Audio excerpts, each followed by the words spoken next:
This is why when I was advised to seek counseling to find out why I react the way I do to certain situations, I had already written to Dillis Ipton, senior HR at Leaf, about my situation and being depressed and feeling as if I was being slowly tortured to death. Yeah?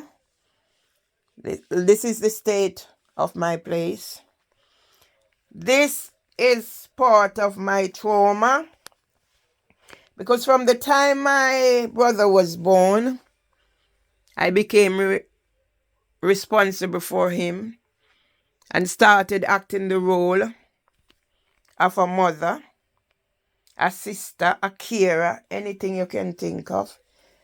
I remember my brother and I used to talk about the way we were raised, and I'm not saying anything now to make my parents look bad or anything, or any family member. I'll come to that later. My mother had no alternative than to be who she was. My mother too was traumatized. I'm looking at trauma on the female and the impact on the female in my family. Not only my mother, but on my father's side, because my granny was blinded in one eye as a baby.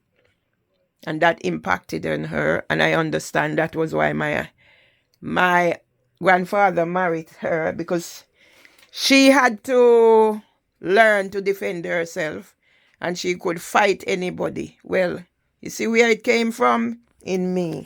So this is part of the reason I'm traumatized, because I was the one who had to clear up for my granny, my mother. Every time I go to Jamaica, I have to spend a week clearing up the place because of the state, especially Daston had it in.